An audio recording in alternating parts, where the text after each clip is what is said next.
Welcome to day 126. I bet you can't guess what I'm going to work on today.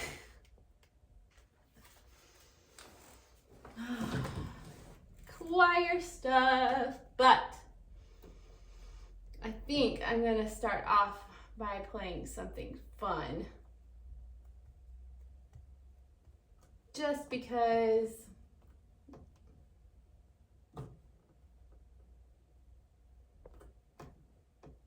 just because.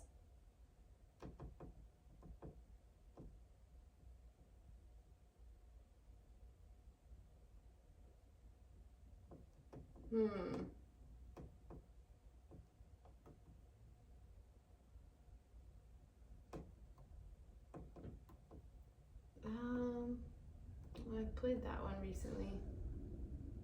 I should work on, it'd be fun. I was asked when I played the Waltz in D flat major at the church, I don't remember who it was, but somebody said in the comments that I should not give up on that song. So, and continue playing it. So I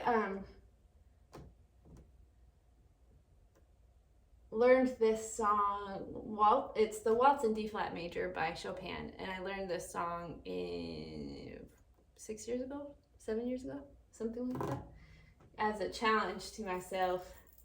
Maybe it was a little bit less than that. And then I played it at one of my Christmas concerts. And so it's part of my repertoire. It's like anything, if you don't touch it for a certain amount of time, then it's a little rough. But when I played it at the church, it was still rough, but it came out okay. And I think it's because I've been practicing every day. And when you're in something every day, it's just going to become easier to do. So anyways, I'm going to play it just for fun. And then I'm going to jump into, if I can do this right, I'm going to jump into the choir music. And trills have never been a strong point of mine. I need to get better at that.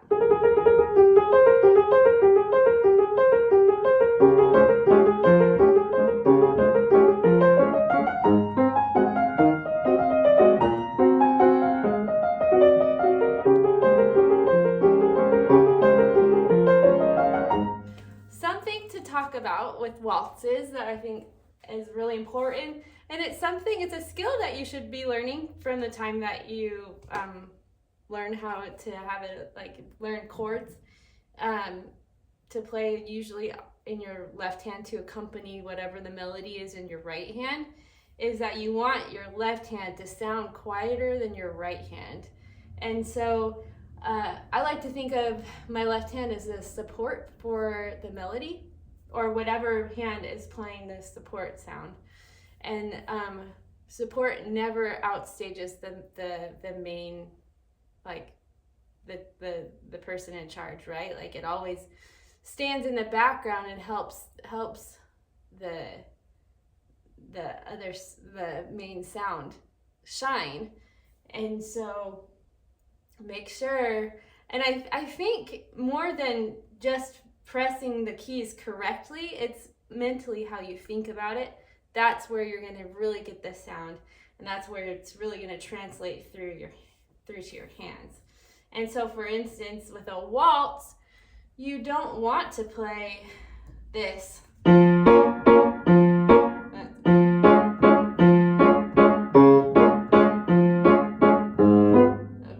Where it's super loud. I played that wrong. You want it to be behind in the background. So I'm going to start it again. And why don't you listen to that? I don't know if I'm like a professional at it, but I feel like, you can learn something by listening. So.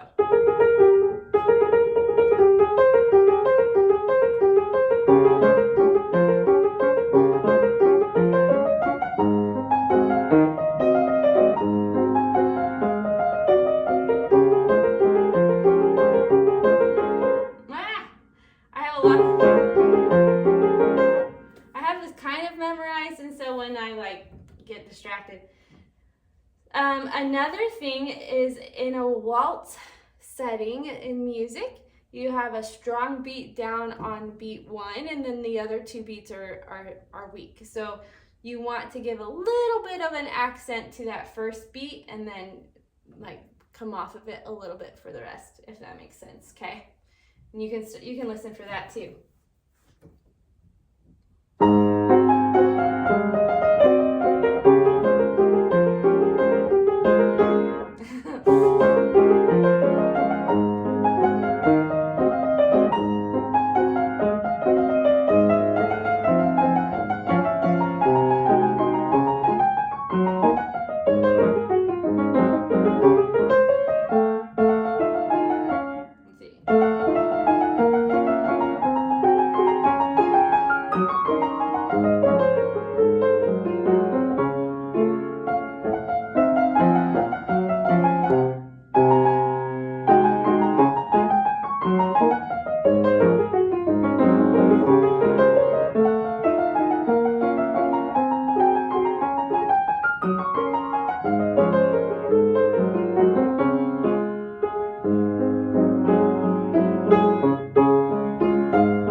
One of my favorite things about this song is the grace notes. Often you'll see grace notes and they go up or something, but these are down. And I think they're just so dainty and pretty. I'm going to do them again, just for fun. And I feel really confident all of a sudden because I actually hit most of them, whereas when I played it at the church building last week, I totally missed them. But they're nice and clean and crisp. I love the way my piano feels. Every piano is a little bit different. This piano lets me, I don't know how to describe it. The keys are more easy to press down. And so I feel like I have more freedom with how I can manipulate the piano for sound. Whereas the one at the church building, the baby grand, the keys are a little bit more stiff, and so I have to work more to get the sound I want out of it. And so just doing something like that is a little bit harder for some reason because the keys are just, the action of the keys is just not as quick.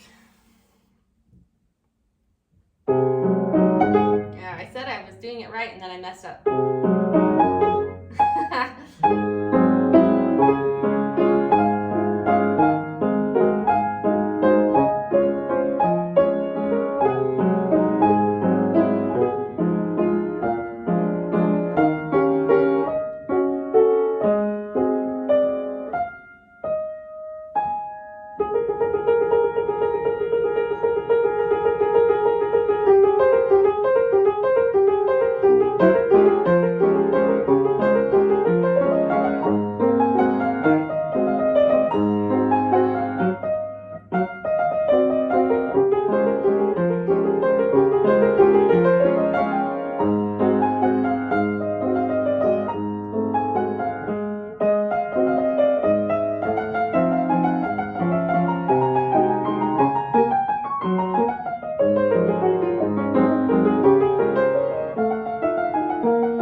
Was bad.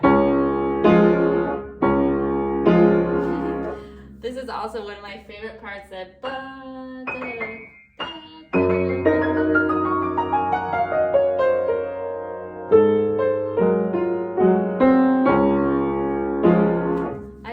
is so pretty. The da da da da da da da da da da da da. Anyways, so pretty. That wasn't terrible, you know. I've only played it once or twice the last several months, so there you go. That's what happens when you practice every day. Now back to business. No, I do like playing for choir. It's just these songs are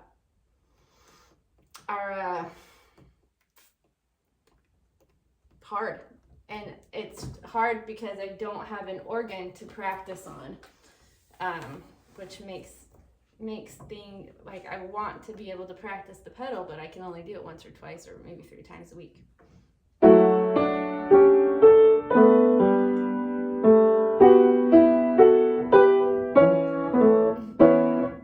This is really messy.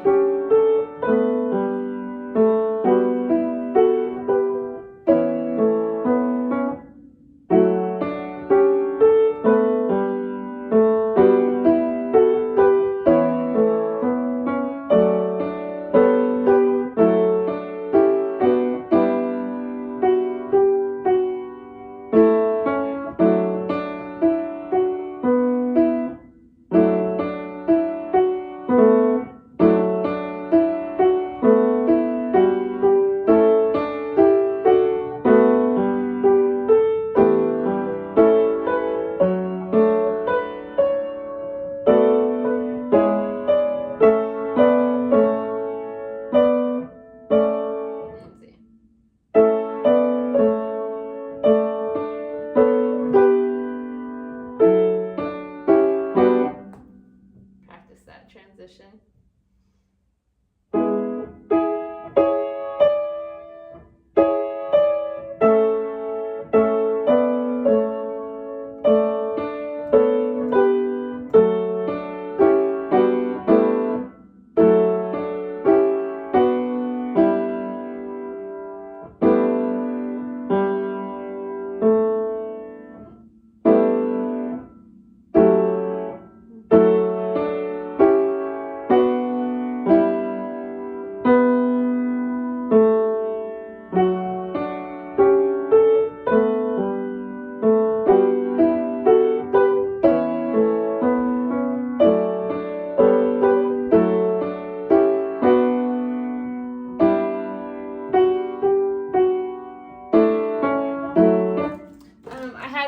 To show you guys kind of what notating for the organ looks like. So there are things like when I want to change, which I don't know why I have swelled. I'm gonna have to check that. Anyways, like if I want to change where I'm playing, if I'm playing the swell or the great, then I would notate it like that. Or this means that I have a piston that I need to press, and it's the swell number 1. So the setting that I want for the sound for this section is just one change, and it's so I just have to press the piston, number 1 piston for the swell. And how the organ is set up, you have like right here, if I were to pretend that there's 2 manuals right here, which a manual is a keyboard, you have the general pistons here, and if you want to change multiple things in multiple manuals, then you use the general, because that you can set it for, it will take everything. And then you have, so the top manual is the swell, the bottom one is the great, and so below the swell buttons, you have below the swell manual, you have the swell pistons, and so it goes from 1 to 5, I think. And so I set the 1 because it's easier to do. I always pick the pistons that are closest to where my hand is. If you watched my videos last week at the church, then you would know that's what I do. And here I would change to the greats for both hands, and I need the sound to change again, and I set general number 10 for that. And so luckily general number 10 I love because it's above the grate. It's right here, about, more or less. And so I can have my hand, and it's really easy just to point it, like push it with my middle finger. So there you go. That's how I notate, generally speaking. And then at the beginning, I kind of showed you, I finished it yesterday. Well, I think, yeah, that's what I have for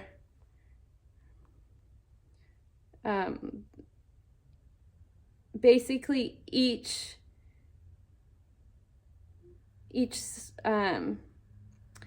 time I change a piston, each time I change the registration, it lists what I'm doing each time. So like I was talking about swell number 1, and when I'm pushing that piston, it's going to add the piccolo 2 foot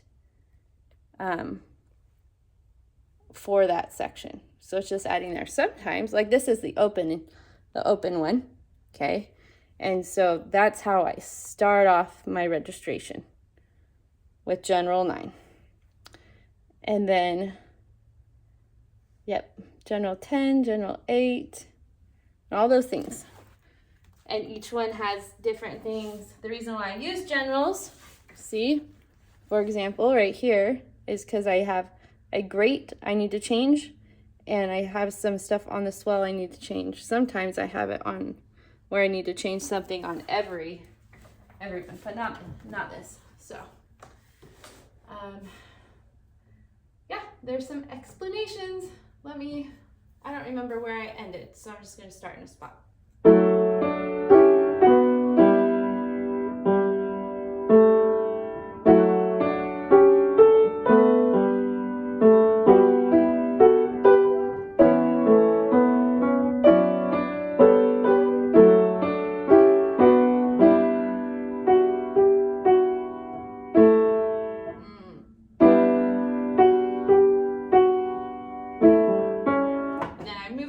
To swell for this part.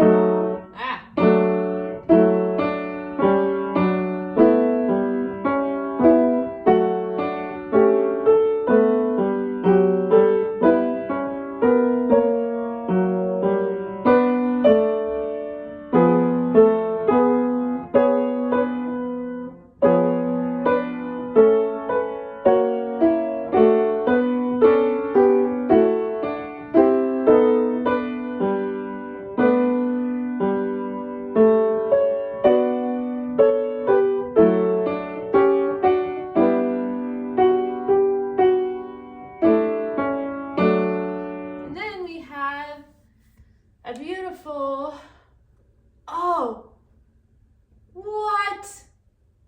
I just noticed something. God bless this person who made this arrangement this way. One of the hardest things as an accompanist for a choir is when you're asked to do all of the parts at once and you have the parts spread out between 4 different staffs.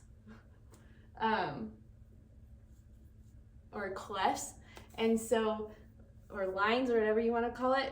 And so you literally have to try reading all 4 of those at the same time. But here, look what they did. They put them all together. They put one where it's easy for the pianist to read, or the organist. But this is the part where I'll play the part. So this is just the singing. I don't play this part on the organ.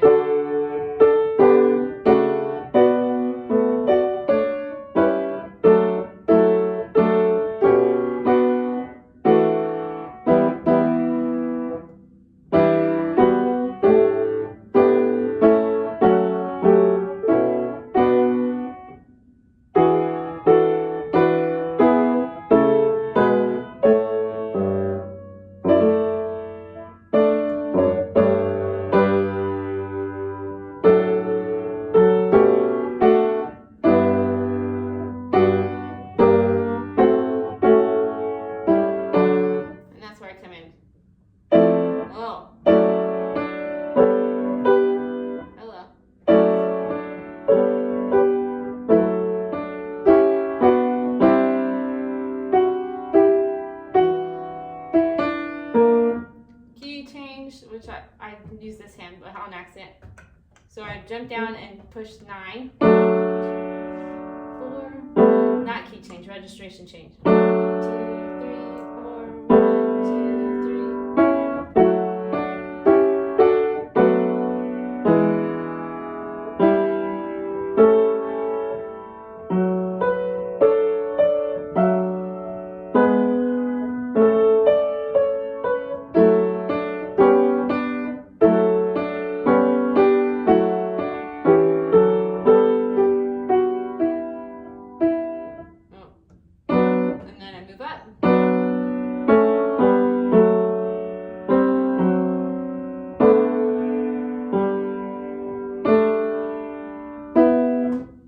that hand, I'm going like this. And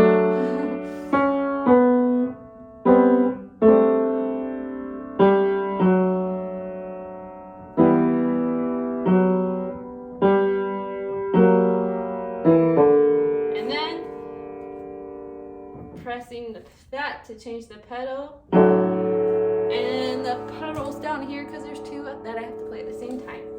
That was fun. Was kind of dreading practice, but playing that Chopin piece before I started this made me just excited. And it's fun to teach what I've been learning. And even though I'm not on the organ, which someday I love my pump organ, don't get me wrong, but it's out of tune. I need to get it fixed. And it doesn't do everything that an electric organ does, or any other kind of organ that you'd find in a church setting. And someday I would love to have an organ at my home with a pedal board, so I don't have to worry about like having somebody meet me at the church to practice for safety reasons. Like I could just practice at home. Oh, that'd be so amazing. And then I can do some real teaching every single day with you guys on the organ, and and I would learn more, and that's the dream. Maybe I need to reach out to Allen Organ, which is the organ that I play at. Well, there's 3 churches that I've played the organ at that are around here that are part of my church, but they're just different locations for geographical reasons. That's the best thing about the Church of Jesus Christ of Latter-day Saints, is that it's a worldwide church. Every building you go to, they're going to be teaching the same stuff, same doctrine, everything. And so anyways, I've experienced playing on 3 different organs, and they're all Allen organs, but they're all different numbers. So they're all slightly different, but not enough that it affects me greatly. And so anyways, that's why I would love to have an Allen organ. They have studio versions that you could get that don't take up as much space, and you could use for teaching purposes, which I would love to teach the organ at my home instead of meeting my students at the church, because right now I kind of just teach as many techniques as I can on the piano, but it's not exactly the same as the organ, so it doesn't translate 100%. Or we meet at the church and practice sometimes. Not very often though, because they're busy, I'm busy. But anyways, mostly right now, because my limitation on time, I'm just kind of working through stuff. But I'll be at the church tonight, so maybe I'll try practicing. I won't record it though, because people will be there. So.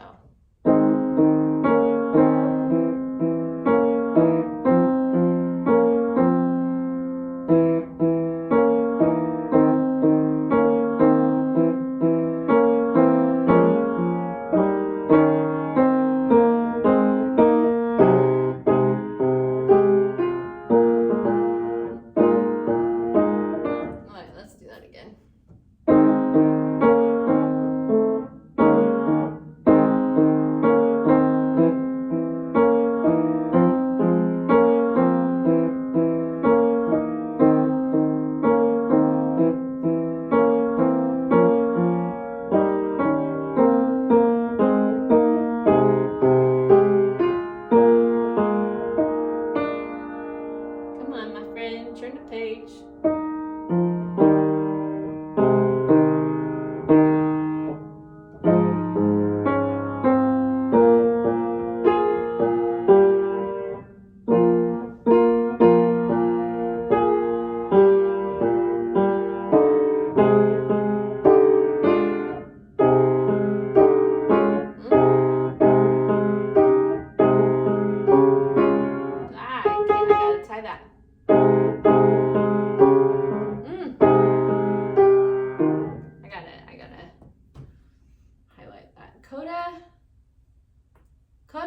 you, but you stink real bad, dude.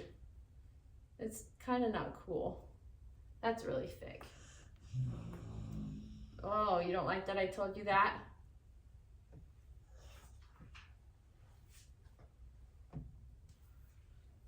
Okay.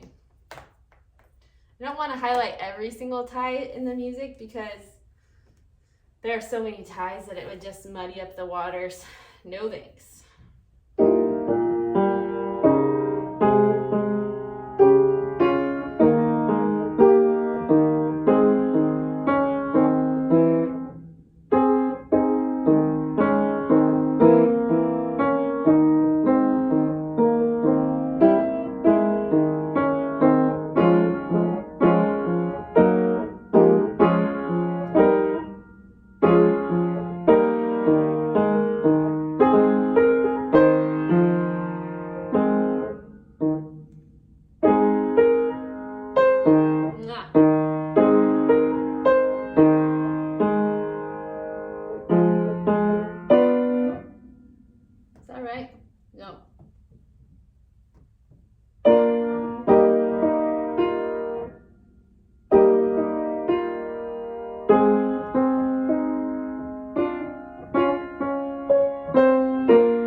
practice. I don't know how to practice. I'm going to have to practice this part separate because I'm going to be going like this. I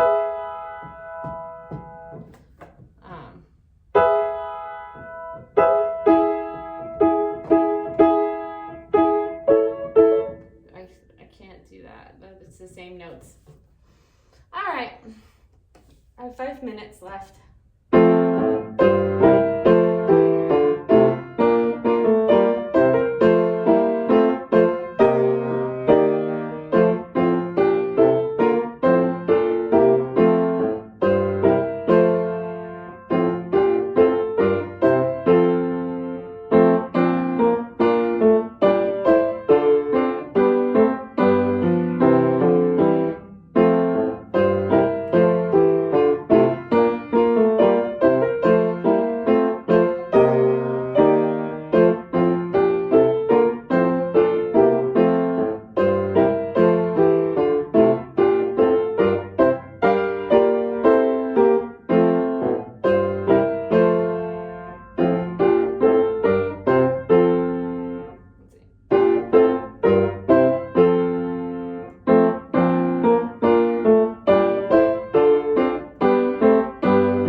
Song. It's also very easy because it's basically what is written in the hymnal with some slight changes here or there, and the pedaling's the hardest part, probably, and the key change. There's 6 sharps. Why are sharps? I feel like sharps are always harder than flats. Why is that? I have 2 minutes.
too, where it puts them all together.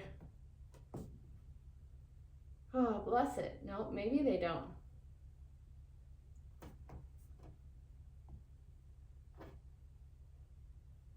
No, they don't. I don't think they do.